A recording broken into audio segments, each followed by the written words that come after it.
നമസ്കാരം. മഹാത്മ ന്യൂസിലേക്ക് സ്വാഗതം. CPM നേതാക്കളെ പൊളിച്ചടുക്കി മുൻ മന്ത്രി ജി സുധാകരൻ. VSന്റെ റോളിൽ ജി സുധാകരൻ. പാവങ്ങളായ സഖാക്കൾ സുധാകരനൊപ്പം. 2 പതിറ്റാണ്ട് മുമ്പ് തന്നെ ഇന്ത്യയിലെ പ്രമുഖ കമ്മ്യൂണിസ്റ്റ് പാർട്ടിയായ CPM നേതൃത്വം പാർട്ടി ആശയങ്ങൾ തള്ളിക്കളഞ്ഞ മുതലാളിത്തത്തോട് ചങ്ങാത്തം പ്രഖ്യാപിക്കുന്ന നിലപാടുകൾക്കെതിരെ സന്ധിയില്ലാത്ത സമരത്തിന് നേതൃത്വം നൽകിയ നേതാവായിരുന്നു VS അച്യുതാനന്ദൻ. അദ്ദേഹം ഇപ്പോൾ പ്രായാധിക്യത്താൽ പൂർണ്ണമായും ക്ഷീണിതനായി കഴിയുകയാണ്. കേരളത്തിലെ കമ്മ്യൂണിസ്റ്റ് പാർട്ടിയായ CPMന്റെ ചുക്കാൻ പിണറായി വിജയന്റെ കൈകളിൽ അമർന്നപ്പോൾ പാർട്ടി അതുവരെ സ്വീകരിച്ചിരുന്ന തൊഴിലാളി വർഗ താല്പര്യങ്ങളും മുതലാളിത്ത വിരുദ്ധ നിലപാടുകളും ഒഴിവാക്കപ്പെടുന്ന സാഹചര്യമുണ്ടായി. ഇത് പാർട്ടിയെ നശിപ്പിക്കുമെന്നും പാർട്ടിയുടെ അണികളായ തൊഴിലാളി വർഗം പാർട്ടിയെ കൈവിടുമെന്നും അച്യുതാനന്ദൻ അന്ന് മുന്നറിയിപ്പ് നൽകിയിരുന്നു. അന്ന് പിണറായി വിജയൻ അച്യുതാനന്ദനെ മുഖ്യ ശത്രുവായി കണ്ടെങ്കിലും കേരളത്തിലെ ഭൂരിഭാഗം കമ്മ്യൂണിസ്റ്റ് പ്രവർത്തകരും അച്യുതാനന്ദന് പിന്നിൽ അണിനിരക്കുന്ന സ്ഥിതിയുണ്ടായി. എന്നാൽ പാർട്ടി കേന്ദ്ര നേതൃത്വം പിണറായി വിജയനൊപ്പം നീങ്ങിയപ്പോൾ അജയനായ അച്യുതാനന്ദന് മുട്ടുമടക്കേണ്ടി വന്നു. ഇപ്പോൾ കേരളത്തിലെ CPMന്റെ വഴിപിഴച്ച പോക്കുകളിൽ പ്രതിഷേധിച്ചുകൊണ്ട് തുറന്ന പോരിന് കച്ചകെട്ടുകയാണ് മുതിർന്ന നേതാവും മുൻ മന്ത്രിയുമായ ജി സുധാകരൻ. പാർട്ടിയുടെയും നിലവിലെ ഇടതുപക്ഷ സർക്കാരിന്റെയും പ്രവർത്തന ശൈലികളിൽ അമർഷം രേഖപ്പെടുത്തി പല അവസരത്തിലും സുധാകരൻ രംഗത്ത് വരാറുണ്ട്. അപ്പോഴെല്ലാം സുധാകരനെ അണികൾ പിന്തുണയ്ക്കുമെങ്കിലും നേതൃത്വം അദ്ദേഹത്തെ ഒറ്റപ്പെടുത്തുക പതിവാണ്. ഇപ്പോൾ വെല്ലുവിളി എന്നോണം പേര് പറയാതെ ഇന്നത്തെ CPMന്റെ നേതാക്കൾ അഭിമുഖീകരിച്ച തെറ്റായ കാര്യങ്ങൾ തുറന്നു പറഞ്ഞുകൊണ്ട് സുധാകരൻ രംഗത്ത് വന്നിരിക്കുകയാണ്. സുധാകരന്റെ ഈ വെളിപ്പെടുത്തലുകൾ പാർട്ടിയെ വല്ലാതെ പ്രതിസന്ധിയിലാക്കും എന്ന കാര്യത്തിൽ സംശയമേതുമില്ല.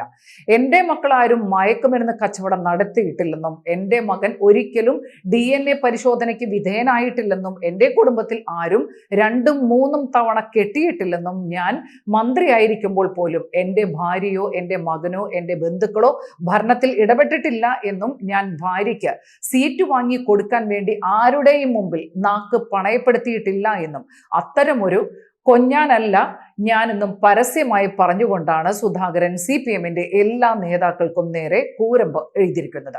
സുധാകരന്റെ ഓരോ പ്രയോഗങ്ങളും നിലവിലെ ഓരോ CPM നേതാവിന്റെയും നേരെ ചെന്ന് കൊള്ളുകയാണ്.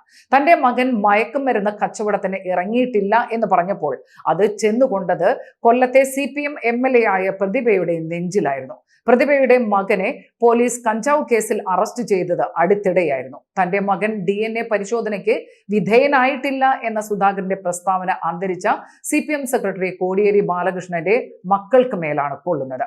തന്റെ മക്കൾ 2-3 കെട്ടിയിട്ടില്ല എന്ന് പറഞ്ഞതും കോടിയേരിയുടെ മകനെ ലക്ഷ്യം വെച്ചുകൊണ്ടാണ്. ഭാര്യയ്ക്ക് സീറ്റ് ഒപ്പിച്ചെടുക്കാൻ നാക്ക് പണയപ്പെടുത്തി എന്ന് പറഞ്ഞത് യഥാർത്ഥത്തിൽ മുൻ UDF കൺവീനർ കൂടിയായ സഖാവ് വിജയരാഘവനെ ലക്ഷ്യം വെച്ചുകൊണ്ടാണ്. CPMന്റെ സംസ്ഥാന സെക്രട്ടറി ഗോവിന്ദൻ മാസ്റ്ററും ഇടതുമുന്നണി കൺവീനർ P രാമകൃഷ്ണനും ദിവസേന പാർട്ടി പുകഴ്ത്തി പറയുന്നുണ്ടെങ്കിലും പതിവില്ലാത്ത വിധത്തിൽ കേരളത്തിലെ CPMനകത്ത് അസ്വസ്ഥതകൾ പുകയുക തന്നെയാണ്. പാർട്ടിയുടെ പല ജില്ലാ നേതൃത്വങ്ങളിലും സർക്കാർ പ്രവർത്തനങ്ങളെ വിമർശിക്കുന്ന വിഭാഗം നിലനിൽക്കുകയാണ്. മാത്രവുമല്ല, തൊഴിലാളി വർഗത്തെ വലിയ തോതിൽ സർക്കാരിന്റെ ശത്രുക്കളാക്കി മാറ്റുന്ന ചില നടപടികളെങ്കിലും മുഖ്യമന്ത്രി അറിഞ്ഞുകൊണ്ട് നടക്കുന്നതിൽ വലിയ വിമർശനം CPM ജില്ലാ യോഗങ്ങളിലും ഉയരുന്നുണ്ട്. കേരളത്തിൽ CPMന്റെ സംഘടനാ തലത്തിലുള്ള സമ്മേളനങ്ങൾ സമാധാനപരമായി അവസാനിച്ചെങ്കിലും നേതാക്കൾക്കിടയിൽ വിഭാഗീയതയും വലിയ വിമർശനവും അമർഷവുമുണ്ട്. കേരളത്തിലെ എന്ന് മാത്രമല്ല ഇന്ത്യയിലെ തന്നെ CPM പാർട്ടിയെ കേരളത്തിന്റെ മുഖ്യമന്ത്രി പിണറായി വിജയന്റെ കയ്യിൽ ഒതുക്കി ഭരിക്കുകയാണ് എന്ന ആക്ഷേപമാണ് ഇപ്പോൾ വ്യാപകമായുള്ളത്. തെരഞ്ഞെടുപ്പിലൂടെ MA ബേബി പാർട്ടി ദേശീയ സെക്രട്ടറി ആയെങ്കിലും MA ബേബിക്ക് പാർട്ടി തലവൻ എന്ന നിലയ്ക്കുള്ള ഒരു പരിഗണനയും പിണറായി വിജയൻ നൽകുന്നില്ല എന്ന വിമർശനവും ഉയരുകയാണ്. കേരളത്തിൽ പാർട്ടിക്കകത്തായാലും പുറത്തായാലും ഏത് വിഷയത്തിലും അവസാന വാക്ക് പിണറായി വിജയനാണെന്ന നിലയാണ് തുടരുന്നത്. ദേശീയ സെക്രട്ടറിയായ തന്നെ സ്വന്തം നാട്ടിൽ ചിലർ ഒത്തുചേർന്ന് ഒതുക്കാൻ ശ്രമിക്കുന്നു എന്ന പരാതി ബേബിക്കുമുണ്ട്. പാർട്ടിയുടെ പരിപാടികളിൽ പോലും ദേശീയ സെക്രട്ടറിക്ക് അർഹമായി പരിഗണന നൽകുന്നില്ല എന്നതാണ് സ്ഥിതി. പൊതു തെരഞ്ഞെടുപ്പ് ഒന്നുമല്ലെങ്കിലും കേരളത്തെ സംബന്ധിച്ചിടത്തോളം വലിയ പ്രാധാന്യമുള്ള ഒരു ഉപതെരഞ്ഞെടുപ്പാണ് നിലമ്പൂരിൽ ഉണ്ടായത്. ഇവിടെ തെരഞ്ഞെടുപ്പ് പ്രചരണ പ്രവർത്തനങ്ങളിൽ കേരളത്തിൽ നിന്നുള്ള പാർട്ടി ദേശീയ സെക്രട്ടറിയായ MA ബേബിക്ക് ഒരു പ്രാധാന്യവും കേരള നേതാക്കൾ നൽകാതിരുന്നതും വലിയ വിമർശനം ഉയർത്തുന്നുണ്ട്.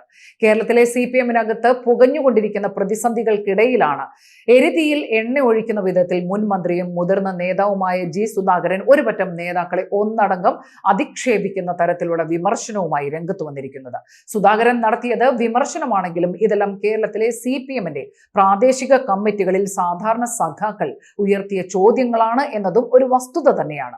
സുധാകരന്റെ മനസ്സു തുറന്നുള്ള പ്രസ്താവനകളിൽ തൊഴിലാളികൾ അടക്കമുള്ള CPM പ്രവർത്തകർ ആവേശം കാണിക്കുന്നുമുണ്ട്. പാർട്ടി അതിന്റെ വ്യവസ്ഥാപിത നിലപാടുകളിൽ നിന്നും മാറിയാണ് പ്രവർത്തിച്ചുകൊണ്ടിരിക്കുന്നതെന്നും കേരളത്തിലെ അടിസ്ഥാന വർഗം CPMനെ കൈവിടുന്ന സ്ഥിതി വന്നിരിക്കുന്നുവെന്നും പാർട്ടിയുടെ താഴെ തട്ടുകളിലുള്ള യോഗങ്ങളിൽ വിമർശനം ഉയരുന്നുണ്ട്.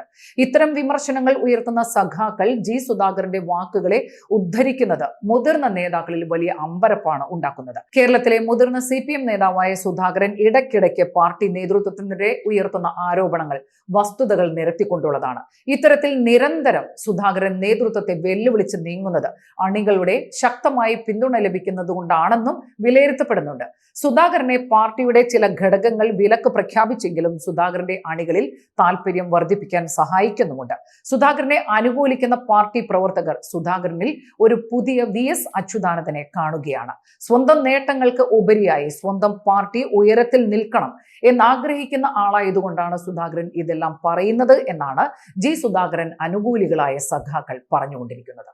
നന്ദി, നമസ്കാരം.